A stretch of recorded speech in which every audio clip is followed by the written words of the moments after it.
अपाही थी। सम्मानित अतिथि महोदय, यहाँ उपस्थित सभी शिक्षक शिक्षिकाएं, कार्यकर्ता एवं मेरे सभी भाई बहन, आप सभी को मेरा शुभ प्रभात। मैं काजल जोशी कक्षा 8 से सरस्वती अकेडमी बिग्रावा खटीमा की छात्रा आज आप सभी के समक्ष अपनी एक स्वरचित कविता प्रस्तुत करना चाहती हूँ। मेरी कविता का विषय है केदारनाथ आपदा 2013। क्या कोई भूल पाएगा उस मंजर को, क्या कोई भूल पाएगा उस मंजर को, मौत के उस विशाल समंदर को, जिसमें हजारों लोगों ने अपनी जान गंवाई थी, जिसमें हजारों लोगों ने अपनी जान गंवाई थी। रात के सन्नाटे में हर हर महादेव की गूंज छाई थी।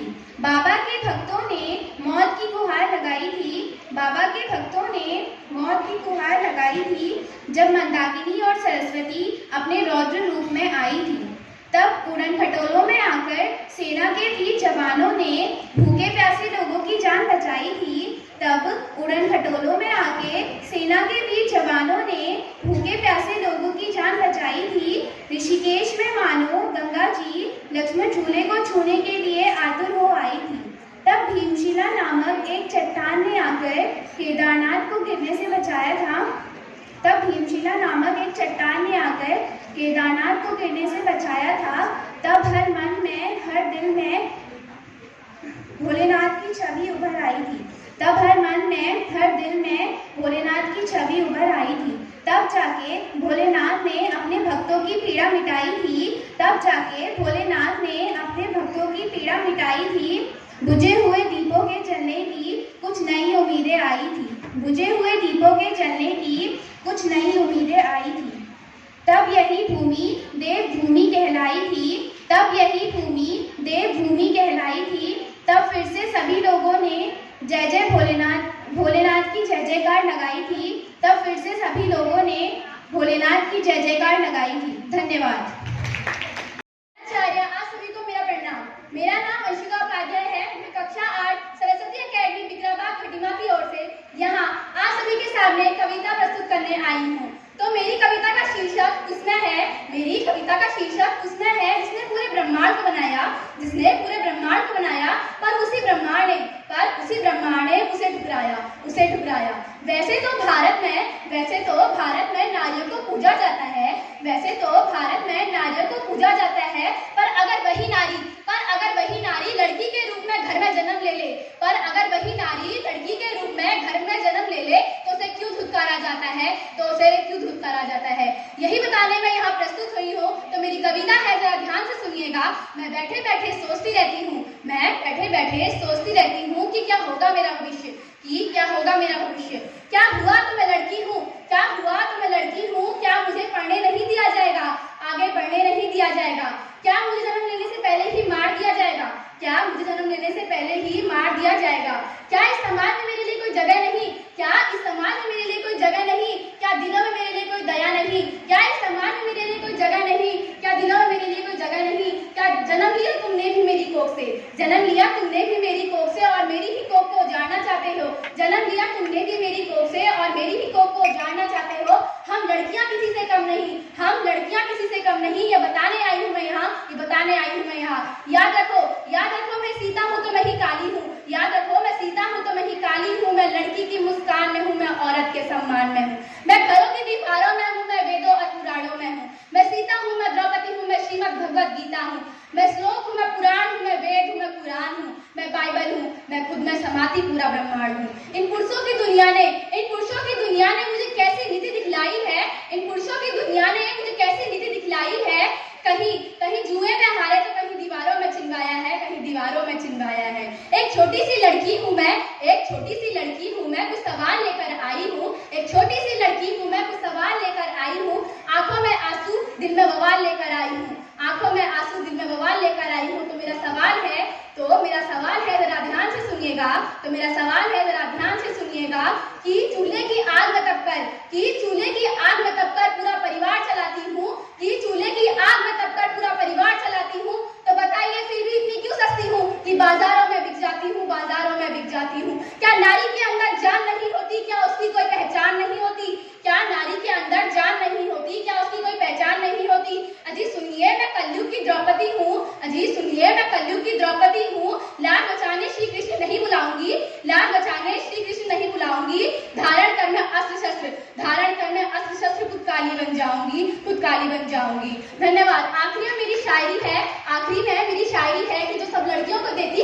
प्रेरणा, जो सब लड़कियों को देती है प्रेरणा कि तुम किसी से कम नहीं, कि तुम किसी से कम नहीं। मुझे जन्म लेने से पहले ही मार देते हो, मुझे जन्म लेने से पहले ही मार देते हो। अगर मैंने जन्म ले भी लिया तो मुझे काट मार नाले में फेंक देते हो, काट मार नाले में फेंक देते हो। आखिरी में मेरे साथ सब नारा लगाएंगे, भारत माता की, भारत माता की, वंदे वंदे। धन्यवाद। जब वो गुजर रही थी अपनी रचनावस्था की हालत से, जब वो गुजर रही थी अपनी रचनावस्था की आवत से। मैं पूजा भारद्वाज सरस्वती अकेडमी बिग्राबाग खटीमा स्कूल की ओर से आज आपके समक्ष अपनी स्वरचित कविता प्रस्तुत करना चाहती हूँ। आशा है कि आप इसे कविता ना समझकर एक जन जागरूकता समझेंगे। मेरी कविता का शीर्षक है लड़कियों की समस्या। जितना खून तो शरीर में लिए घूमता है, जितना खून तो शरीर में लिए घूमता है, उतना खून मैं 6 दिन में बहाती हूँ। जितना खून तो शरीर में लिए घूमता है, उतना खून मैं 6 दिन में बहाती हूँ। हाँ जनाब, मैं उसी की बात कर रही हूँ जिसके दर्द के बारे में सोचकर लड़कियां कांप जाती हैं। पीरियड्स ही तो है, सहने के लिए मान जाती हैं। झाड़ू लगा लो, बर्तन धो लो, सबको ही होते हैं, कोई बड़ी बात नहीं। झाड़ू लगा लो, बर्तन धो लो, सबको ही होते हैं, कोई बड़ी बात नहीं। बिस्तर बिछाकर हमें नीचे सोना पड़ता, बिस्तर बिछाकर नीचे सोना पड़ता, 4 दिन तक हमें सबसे अलग होना पड़ता। बिस्तर बिछाकर नीचे सोना पड़ता, 4 दिन तक हमें सबसे अलग होना पड़ता। पता नहीं क्यों मैं दुकान में पैड मांगने से शर्माती, पता नहीं क्यों मैं दुकान में पैड मांगने से शर्माती। कोई हमसे आके भी तो पूछे कि दर्द से कैसी मेरी रूह कांप जाती। कि अब तुम लड़के कहोगे कि इसमें हमारी क्या गलती, कि अब तुम लड़के कहोगे कि इसमें हमारी क्या गलती। क्या तुम नहीं दे सकते इसमें थोड़ी सी सिंपैथी, क्या तुम नहीं दे सकते इसमें थोड़ी सी सिंपैथी। अब लोग सोचते होंगे कि लड़कियां दुकान में पैड मांगने में क्यों शर्माती हैं। लोग सोचते होंगे कि लड़कियां दुकान में पैड मांगने से क्यों शर्माती हैं। लेकिन कुछ लड़कों की आंखें घृणता से भर जाती हैं, घृणता से भर जाती हैं। तुम लोग ये मत सोचना कि तुम भी शुद्ध हो, तुम लोग ये मत सोचना कि तुम भी शुद्ध हो। लेकिन जब एक औरत माँ बनती है, वो अपने बच्चे को उसी खून से सींचती है, उसी खून से सींचती है। आज भी कई घरों में लड़कियां कपड़ा इस्तेमाल कर रही हैं, आज भी कई घरों में लड़कियां कपड़ा इस्तेमाल कर रही हैं। लेकिन लड़कियों, तुम भी ये याद रखना कि इसमें शर्माने वाली कोई बात नहीं है।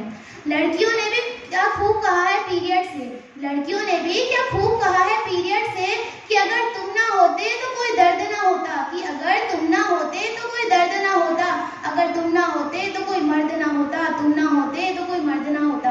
अंत में मैं यही कहना चाहूंगी कि हमें अपनी जिंदगी में कभी भी इन 4 औरतों को नहीं भूलना चाहिए।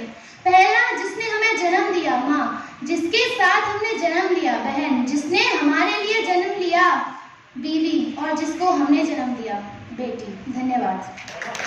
दिन था 11 दिसंबर, जो बन गया था हम आठों के लिए मौत का समुंदर। ना जाने क्यों बन गया मेरा जन्मदिन, मेरी जिंदगी का स्वयंवर। मैंने तो बस खुशियां मनानी चाहिए थी, मैंने तो बस खुशियां मनानी चाहिए थी। लेकिन हम आठों में से एक उसने घर में ना बताकर हम लोगों की नींदें उड़ाई थी। मैं खुशबू भारद्वाज, कक्षा 10 की छात्रा, सरस्वती अकेडमी बिग्राबाग स्कूल से आई, यहाँ अपनी स्वयं रचित कविता प्रस्तुत करने जा रही हूँ। मेरी कविता का शीर्षक है मेरे जन्मदिन की दास्तां। ढूंढ लिया था एक अनोखा कमरा करने के लिए पार्टी, ढूंढ लिया था एक अनोखा कमरा करने के लिए पार्टी। वहाँ कुछ ऐसा होता जो मैं आज तक ना भुला पाती। रुको, अभी खाना आने में वक्त था, तब खेला हमने एक खेल जिसका नाम था ट्रूथ एंड डेयर। आया ना मुझे इसमें मजा, मगर अपने दोस्तों के खातिर खेल लिया मैंने ये खेल। कभी कोई ट्रूथ ही लेता, कभी कोई डेयर ही लेता, मगर जो ट्रूथ लेता वो अपनी जिंदगी का पेठा खोल देता, और जो डेयर लेता वो अपने हाथ उनके हाथों में बैठे लिए ही रहता। अब आई खाने की बारी, अब आए खाने की बारी, लाए चाउमीन कोल्ड ड्रिंक की थाली। मैं तो कुछ खा ना सकी, मैं तो कुछ खा ना सकी, क्योंकि मैं थी अपने उसूलों की पक्की। सब खा रहे थे, काफी समय बीत चुका था, हम सब चले घर की तरफ। फिर पता चला हम आठों में से उसकी मम्मी का फोन गया प्रिंसिपल सर को। अब हम आठों का मन घबराए 800 बार कि क्या कल होगी हम सबकी नैया पार। डर डर के स्कूल गए हम कि क्या होगा आज हमारा। पहुंचकर देखा तो सब ठीक ही था, मगर ठीक कैसे हो सकता है? वह पल तो आज भी हम अपने मन में लिए बैठे हैं, वह पल तो आज भी हम अपने मन में लिए बैठे हैं, ताकि लोगों को बता सके हमने क्या दिन देखे हैं। पहुंचे हम सब क्लासरूम में, बुलाने आ गए प्रिंसिपल सर, पार्टी वाले बच्चे आ जाओ हॉल में। हम सब में से एलिजा तो बच गई, हमारी तो वाट ही लग गई। हम कान पकड़कर खड़े हो गए हॉल में। सब पूछते क्या हुआ, हम बोलते यूं ही कुछ काम था। हम बस तो गए क्योंकि हम शरीफ है जनाब, हम बस तो गए क्योंकि शरीफ है जनाब, मगर याद रह गया जिंदगी भर के लिए, यह जन्मदिन बुला ना पाऊं अपने आखिरी दम तक के लिए, अपने आखिरी दम तक। इसी के साथ मैं अपनी वाणी को विराम देती हूँ। धन्यवाद।